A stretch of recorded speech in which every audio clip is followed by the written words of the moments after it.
우리가 종교개혁 504주년을 맞이해서 지난주에 종교개혁의 모토에 대한 얘기를 했습니다. 오늘 그 에베소서를 통해서 우리가 잠깐 동안 좀 살펴보려고 하는 것이 이 하나님의 은혜가 어떻게 우리에게 나타났는가, 그 중에 이제 종교개혁의 모토 중에서 오직 은혜가 어떻게 우리에게 나타났는가 하는 내용을 좀 얘기해 보려고 합니다. 에베소서는 이 복음과 교회에 관한 말씀입니다. 그 종교개혁자, 특별히 종교개혁자 칼빈이 좋아했던 그런 서신입니다. 로빈슨이라는 분은 사도 바울의 서신들의 왕관이라고까지 부를 정도로 에베소서를 굉장히 중요하게 생각을 했습니다. 오늘 에베소서에서 우리가 주목하려고 하는 것은 선물이라는 개념입니다. 하나님의 선물, 그리스도의 선물. 여러분들이 에베소서 1장부터 6장까지 이렇게 쭉 내용을 보시면 전체 내용이 이 하나님의 선물이라는 개념으로 이렇게 구성되어 있다는 사실을 좀 발견할 수 있을 것입니다. 그러니까 그 오직 은혜, 그 오직 은혜를 잘 나타내주고 있는 것이 바로 선물입니다. 우리 다 선물 받으면 더 좋죠, 그죠? 선물 받으면 좋은데, 이제 우리가 지금 얘기하려고 하는 것은 땅에서 얻는 선물이 아니라 하늘의 선물입니다. 즉, 땅에서 돈 주고 살 수 있는 게 아니고 하나님이 주시지 않으면 얻을 수 없는 그 선물에 대한 얘기를 좀 하려고 합니다. 그래서 이 모든 것은, 선물은 은혜가 뿌리이고 그 은혜로 말미암아 우리에게 주셨다, 이렇게 말씀을 하는데, 이 에베소서 한번 내용 전체를 보면서 그 선물 내용을 잠깐 보도록 하겠습니다. 1장에서 이제 하나님의 선물로 우리에게 말씀하시고 있는 것은 예수 그리스도와 성령님이십니다. 그러니까 예수님이 하나님의 선물이고 성령님이 하나님 선물이라, 이렇게 말씀합니다. 예수님 자신이 하나님의 선물입니다. 에베소서 1장을 여러분 보십시오. 에베소서 1장 3절 말씀 보시기 바랍니다. 이렇게 말씀했습니다. 찬송하리로다. 하나님 곧 우리 주 예수 그리스도의 아버지께서 그리스도 안에서 하늘에 속한 모든 신령한 복을 우리에게 주셨다고 말씀합니다. 주셨다는 말씀이 바로 하나님의 선물입니다. 하나님의 선물을 우리에게 주셨다. 근데 그것은 하늘에 속한 복이다. 땅에서 사람들이 어떻게 성취하는 게 아니라 하늘에서 주시는 복이다, 이렇게 말씀했습니다. 그러면서 4절에 그게 뭔가 말씀하셨는데, 그 창세전에 그리스도 안에서 우리를 선택하신 것이다, 이렇게 말씀합니다. 그러니까 창세전에 우리를 선택하셔서 이 선택한 우리를 구원하시려고 이 땅에 누구를 주셨다는 얘기입니까? 바로 예수 그리스도이십니다. 그래서 예수님은 하나님의 최고의 선물입니다. 독생자를 주신 예수님, 가장 최고의 선물을 우리에게 주셨다, 이렇게 말씀을 합니다. 그래서 예수 그리스도로 말미암아 우리에게 준 은혜가 무엇이냐면 7절 보십시오. 1장 7절 같이 한번 읽어보겠습니다. 1장 7절 말씀 같이 읽습니다. 시작. 우리는 그리스도 안에서 그의 은혜의 풍성함을 따라 그의 피로 말미암아 속량 곧 죄사함을 받았느니라. 우리에게 죄사함이라는 큰 선물을 예수 그리스도로 말미암아 주셨다, 이렇게 말씀을 합니다. 그래서 예수님이 우리의 선물입니다. 두 번째는 1장에서 성령님이 선물이라고 말씀합니다. 13절 말씀 보십시오. 이렇게 말씀했습니다. 그 안에서 너희도 진리의 말씀 곧 너희의 구원의 복음을 듣고 그 안에서 또한 믿어 약속의 성령으로 인치심을 받았다. 이 받았다라는 말이 또 뭐예요? 하나님의 선물이죠. 우리 받은 거죠. 그러니까 선물은 받은 거. 우리 입장에서 이제 받은 거죠. 그러니까 누굴 받았느냐? 성령님을 받았다, 이렇게 말씀합니다. 그래서 이 성령을 선물이라, 약속, 특히 이제 하나님께서 약속으로 주신다고 하셨는데, 구약을 보면 하나님께서 성령을 보내신다고 약속하셨고, 또 예수님께서도 보혜사 성령을 주신다고 약속을 하셨는데, 그 선물을 우리가 받았다, 이렇게 말씀을 합니다. 사도행전 2장 38절에는 아예 성령님을 뭐라고 부르고 있냐면 선물이라, 이렇게 불러요. 성령이 선물이라. 성령님이 우리 가운데 오신 것은 어떤 의미를 가지고 있습니까? 그 13절에 뭐라고 되어 있냐면 인친 것이다. 인친 것. 인친다는 말은 소유 또는 확실성을 나타냅니다. 그러니까 성령님은 하나님의 인이십니다. 그러니까 성령님이 우리 안에 딱 들어온 것은 뭐냐면 우리가 하나님의 것이라고 아예 이를 딱 쳐놓은 거예요. 하나님의 것이다. 확실하게 하나님께서 인쳐놓은 것이다. 이렇게 말씀합니다. 그러면 성령님이 우리 안에 계신 증거는 뭘까? 그랬을 때 성경은 고백이라고 얘기합니다. 고백. 신앙 고백을 하는 거죠. 그러니까 신앙 고백인데 특별히 이제 두 가지 고백을 얘기합니다. 하나는 하나님을 아버지라고 부른다는 거죠. 이 하나님을 아버지로 부르는 것이 성령님이 우리 안에 계신 증거고, 그러니까 성령님이 우리 안에 계시지 않다면 어느 누구도 하나님을 하나님으로는 부르지만 아버지라고는 부르지 못한다. 이렇게 말씀을 합니다. 두 번째는 예수를 주님으로 고백하는 것이다. 예수님을 주님으로 신앙 고백합니다. 이게 이제 고린도서 12장 3절에 우리에게 주신 말씀이죠. 그래서 이 성령을 우리에게 선물로 주셔서 하나님을 아버지라 부르게 하시고 예수님을 주님으로 고백하게 하셨다. 이렇게 말씀합니다. 이것이 바로 우리가 하나님의 것이라는 확실한 증거입니다. 2장에 가면 또 선물을 얘기하는데 2장 8절 한번 가보십시오. 8절 보겠습니다. 자, 2장 8절에 또 선물을 얘기합니다. 1장에서는 그리스도와 그 다음에 성령이 선물이라고 말씀해 주시고 2장으로 가시면 2장 8절에 이렇게 말씀했습니다. 너희는 그 은혜에 의하여 믿음으로 말미암아 구원을 받았으니, 여기 존 스토트 목사님이 그 얘기한 복음의 세 가지 용어가 등장합니다. 은혜, 믿음, 구원입니다. 그런데 이것은 너희에게서 난 것이 아니고 뭐라고 되어 있습니까? 하나님의 선물이라. 하나님의 선물입니다. 믿음, 구원 다 이게 누구에서? 하나님의 선물이라. 그러니까 믿음과 구원은 우리가 만들어낼 수 있는 게 아니에요. 이 땅의 사람들이 만들어낼 수 있는 게 아니에요.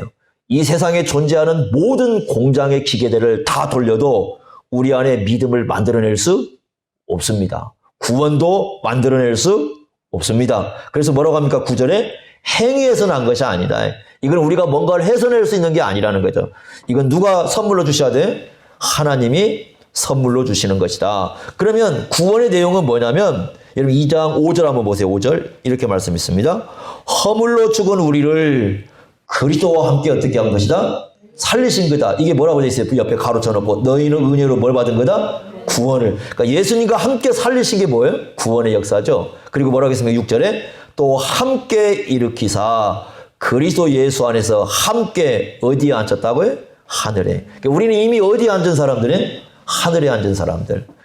하늘에 속한 사람들. 그래서 우리가 이미 함께 살리심을 받고 일으키심을 받고 하늘에 앉아있는 그런 하늘의 시민권을 가진 존재가 된 것을 뭐라고 표현하고 있습니까? 구원이다. 이렇게 표현했는데 이것도 다 하나님이 뭐라는 겁니까? 선물이죠. 선물. 그죠? 믿음이나 구원이나 다 하나님의 선물이다. 이걸 우리에게 선물로 주셨다는 겁니다. 그러니까 1장에서는 그리스도와 성령을 우리에게 선물로 주셨다고 말씀하고 2장에서는 이 예수를 믿음으로 우리가 뭘 받았어요? 구원을 받았는데 예수를 믿음으로 구원을 받는 것이 하나님의 선물이라 이렇게 말씀을 합니다. 그러니까 정말 엄청난 우리의 선물을 받은 거죠. 자, 3장으로 한번 가보십시오. 3장은 이제 무엇이 우리의 선물이라고 말씀하시냐면 교회입니다. 교회. 그러니까 교회가 하나님의 선물이라는 겁니다. 10절 말씀 보시면 3장 10절에 이제 교회로 말미암아 이렇게 말씀했는데 이 교회 얘기가 등장을 합니다. 그래서 이 에베소서의 핵심은 교회인데 이 교회가 하나님의 선물이라. 그럼 교회가 뭐냐라고 했을 때 3장 6절에 이렇게 말씀했습니다. 3장 6절 한번 보십시오. 이는 이방인들이 복음으로 말미암아 그리스도 예수 안에서 함께 뭐가 됐어요? 상속자가 되고 또 함께 지체가 되고 함께 약속에 참여하고. 여러분 이 상속자라는 건 뭐예요? 로마서 8장 17절 말씀 보면 자녀라는 뜻이죠. 하나님의 자녀, 공동 상속자. 여러분은 다 저와 여러분들이 하나님의 공동 상속자가 된 사람들. 이 사람들이 바로 교회입니다. 함께 지체가 된 사람들. 우리의 머리는 한 분밖에 없어요. 예수님이시죠. 그죠?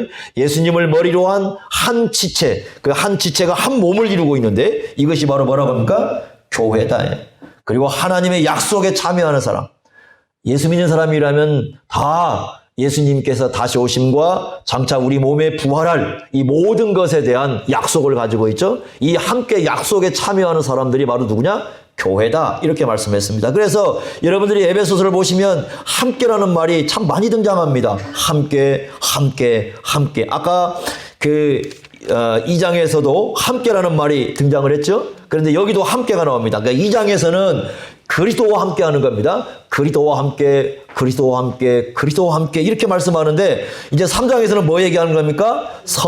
우리 예수 믿는 형제자매들이 함께, 함께, 함께 이렇게 말씀합니다. 그러니까 그리스도와 함께 하는 사람들은 결국 교회 공동체의 성도들과 함께 하는 삶을 살아간다. 그래서 3장 6절에 함께 상속자가 되었고 함께 지체가 되었고 함께 약속에 참여하는 이 함께 하는 사람들이 모인 그 식사가 바로 무슨 식사예요? 성찬의 식사입니다. 우리가 성찬식은 바로 이런 공동체입니다. 그러니까 성찬 공동체는 함께라는 말로 엮을 수 있어요. 그러니까 예수 그리스도와 함께하는 공동체고 성도들이 함께하는 그런 공동체 그게 바로 뭐니까 성찬 식사입니다. 성찬을 통해서 우리가 누리는 것은 함께하는 이 함께하는 은혜입니다. 이것이 바로 이 교회가 예수님이 주신 선물이라 이렇게 말씀합니다. 그리스도께서 우리에게 주신 선물이 바로 교회입니다. 자, 4장을 가보시면 이제 4장에는 이 교회에서 우리에게 이제 직분을 맡기셨는데 그리스도께서 주신 직분이야말로 또 하나님의 뭐라고 말씀하냐면 선물이라 이렇게 말씀합니다. 자, 교회가 있고 직분이 있습니다. 직분이 있고 교회가 있는 게 아니고 교회가 있고 직분이 있습니다. 그러니까 교회가 먼저 중요하죠. 그죠? 교회의 직분입니다. 그러니까 우리의 직분은 개인적인 사적인 어떤 그런 직분이 아니라 교회를 위한 공적인 직분이라 이렇게 가르쳐주고 있는 겁니다. 먼저 3장 7절 한번 보십시오. 아까 읽었던 4장으로 가기 전에 3장 7절을 보십시오. 자, 3장 6절에 교회가 함께 상속자가 되고 함께 지체가 되고 함께 약속에 참여하는 자 이렇게 말씀하지 않았습니까? 그리고 난 다음에 7절에 이렇게 말씀했습니다. 이 복음을 위하여 그의 능력이 역사하시는 대로 내게 주신 하나님의 은혜의 선물을 따라 여기 선물을 얘기하죠. 선물은 은혜에서 나온 겁니다. 하나님의 은혜로 선물을 주셨는데 내가 뭐가 됐다고 얘기합니까? 일꾼이 되었다. 자신이 교회에서 일꾼이 되는 것은 하나님이 주신 뭐라는 겁니까? 선물이라는 겁니다. 자, 이런 근거에 또 4장으로 넘어가 보겠습니다. 4장에 보시면 아주 아까 읽었던 그 말씀에 보면 아주 중요한 말씀을 하고 있습니다. 자, 4장 7절 말씀 보십시오. 4장 7절 말씀 한 목소리로 읽겠습니다. 4장 7절 말씀 우리 각 사람에게 그리스도의 선물의 분량대로 은혜를 주셨나니 그러면서 뒤에 뭐 얘기해요? 직분 얘기를 합니다. 사도로, 선지자로, 복음 전하는 자로, 그 다음에 목사와 교사로 쭉 얘기하지 않습니까? 지금 직분 얘기하는 겁니다. 그러니까 4장 7절에 우리의 직분은 예수 그리스도의 뭐라는 겁니까? 선물이에요. 선물. 은혜로 주신 겁니다. 은혜로 주신 선물이라 교회가 있고 그 교회의 직분을 우리에게 주셨다고 말씀을 합니다. 자, 이 직분은 어떻게 주신 거냐? 8절은 구약을 인용하고요. 4장 9절에 보시면 이렇게 말씀합니다. 올라가셨다. 예수님의 승천을 얘기하죠. 하늘에 올라가셨어요. 땅 아래 낮은 곳으로 내리셨던 것이 아니면 여기 땅 아래 내리신 것은 예수님의 핵심은 성육신입니다. 이 땅에 오신 성육신을 얘기하는 거고 가장 낮은 자세로 얘기한 다음에 십자가의 죽으심을 얘기합니다. 성육신 하셔서 십자가에 죽으시고 그 다음에 무덤에 갇혔다가 부활하셔서 하늘에 올라가셨죠. 그 다음에 10절에 이렇게 말씀했죠. 내리셨던 그가 곧 모든 하늘 위에 오르셨으니 가장 높은 자리에 올라가신 거죠. 그래서 예수님이 하늘에 오르시고 나서 우리에게 주신 선물이 바로 무엇이라는 겁니까? 직분이라는 겁니다. 그러니까 직분은 그냥 주는 게 아니라 예수님의 십자가와 예수님의 부활과 예수님의 승천, 하늘에 오르심의 그 구속의 근거에서 우리에게 주신 것이 바로 무엇이라는 겁니까? 직분이라는 거예요. 하늘에 오르셨다는 걸 왕으로 등극하신 거예요. 왕으로. 그러니까 하늘의 왕으로 등극하셔서 왕 대신 주님께서 우리에게 직분을 주셨는데 그 직분을 무엇을 위해서 주셨다고 말씀합니까? 교회를 위해서 주셨다. 이렇게 말씀합니다. 그러니까 1장에서는 예수님과 성령님이 하나님의 선물이요. 2장에 가면 믿음과 구원이 하나님의 선물이요. 3장에 가면 이 예수를 믿은 사람들이 모여서 뭘 이루니까? 교회를 이루니까 교회가 하나님의 선물이요. 4장은 무엇입니까? 이 교회에서 우리에게 맡겨주신 직분이 다 뭐라는 거예요? 하나님의 선물이라 이렇게 말씀을 합니다.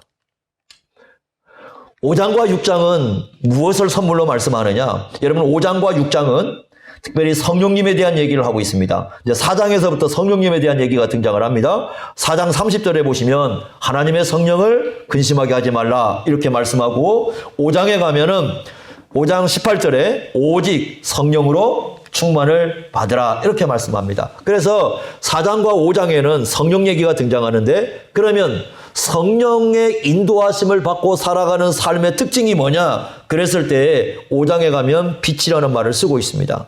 5장 8절 한번 보세요. 5장 8절에 이렇게 말씀했습니다. 너희가 전에는 어둠이더니 이제는 주 안에서 무엇이다? 빛이다. 너희들은 이제 빛의 삶을 살아야 된다. 그런데 이렇게 됐었잖아요. 어떻게 우리가 빛을 삽니까? 그랬을 때 관계를 얘기합니다. 관계. 그래서 여러분들이 5장 22절부터 33절까지는 남편과 아내 관계, 6장 1절부터 4절까지는 부모와 자녀 관계, 그리고 6장 5절부터 9절까지는 상정과 종들 관계. 그 당시에 고대에 들어갔을 때 이렇게 볼 수 있는 그런 관계들을 얘기합니다. 이건 뭘 가르쳐 주는 겁니까? 바로 우리가 맺고 있는 이 땅에서 맺고 있는 사람들과의 관계가 또한 하나님의 뭐라는 겁니까? 선물이고 거기에서 우리가 뭐 해야 돼? 빛의 삶을 살아야 된다. 이렇게 말씀을 하고 있습니다. 그래서 예수 믿는 삶은 모든 것이 선물의 삶이에요. 우리는 선물에 받은 삶이에요. 예? 선물의 삶이고 이 선물의 뿌리에는 뭐가 있습니까? 하나님의 은혜가 있습니다. 그래서 종교 개혁자들은 우리 모든 삶을 하나님의 선물로 받고 이 선물의 뿌리에는 하나님의 은혜가 있는 것을 알았어요. 이 하나님의 은혜를 우리가 헛되이 하지 않기 위해서 우리에게 주신 선물들을 그래서 소중하게 사용해야 된다는 그런 진리를 우리에게 가르쳐 주었던 것입니다. 여러분, 우리에게 주신 이 선물들을 다시 한번 기억해 보십시오. 선물 받으면 기쁠 거지만 방금 말씀하신 에베소의 모든 선물은 사람들이 성취할 수 있는 게 아니고 하나님께서 우리에게 주셔야만 얻을 수 있습니다. 그런데 이 선물은 전부 다 은혜라는 말을 썼을 때는 값을 요구하고 주신 게 아닙니다. 값없이 주신 겁니다. 그렇죠? 그래서 여러분 종교개혁 당시에 이 성직 매매가 있을 때 성직을 돈을 주고 살려고 했을 때 종교개혁자들은 철저하게 반대를 했습니다. 왜요? 우리의 직분은 돈 주고 살 수 있는 게 아닙니다. 돈으로 사는 게 아니에요. 아무리 많은 돈을 싸질머지고 와도 직분은 주는 게 아닙니다. 교회의 직분은 하나님의 선물입니다. 예수님의 십자가와 예수님의 부활과 예수님의 하늘에 오르신 그 은혜로 말미암아 우리에게 주신 선물이지 이것이 사람들이 성취하거나 사람들이 가질 수 있는 뭔가로 얻을 수 있는 것이 아니라는 사실을 개혁자들은 우리에게 가르쳐 주고 있습니다. 오늘날 그런데 이게 점점 타락을 하다 보면 어떻게 되느냐? 이제는 직분도 돈 주고 살려고 하고요. 교회도 인위적으로 만들어 가려고 하고요. 그리고 이 구원도 자기가 뭔가 성취해서 얻으려고 하고요. 다 그런 신학으로 가는 거예요. 그렇게 되면 이제 그때부터는 교회가 교회답지 않는, 교회가 무너지고 교회가 타락해가고 교회가 하나님으로부터 멀어지는, 예수님을 잃어버리는 그런 교회로 전락해버리는 겁니다. 우리 시대의 교회가 이렇게 가고 있는 이런 사실들을 우리가 보면서 정말 안타깝게 여겨야 됩니다. 우리는 바로 이러한 진리에 굳건하게 서서 여러분들이 가지고 있는 이 누리고 있는 것들이 다 하나님의 선물이라는 사실을 잊지 마시기 바랍니다. 이 선물은 하나님의 은혜가 뿌리에 있고 그 하나님의 은혜로 말미암아 우리가 이 선물을 누리고 살아가는 것, 그리고 이 선물을 왜 주셨는지를 우리가 기억하면서 우리가 살아가는 모든 삶 속에서 사람들과의 관계 속에서 이 빛의 의미를 드러내는 삶을 살아가야 됩니다. 그것이 바로 주님께서 우리에게 요구하시는 것입니다. 이 주님의 요구를 마음속에 깊이 새기시기를 바랍니다. 기도하겠습니다. 하나님 아버지, 우리에게 귀한 선물을 주심을 감사합니다. 우리가 감히 세상에서 얻을 수 없는 것, 값주고 살 수 없는 것, 이 세상에 무엇을 드려도 하나도 성취할 수 없는 그 모든 것을 우리 하나님께서 창세전에 계획하시고 우리에게 주셨나이다. 예수님도 성령님도 우리의 믿음도 구원도 교회도 또한 우리의 직분도 우리가 누리고 있는 모든 사람들과의 관계도 하나님의 선물임을 우리가 기억하면서 참으로 소중하게 여기는 삶을 살아갈 수 있도록 인도하여 주옵소서. 예수님의 이름으로 기도하옵나이다. 아멘.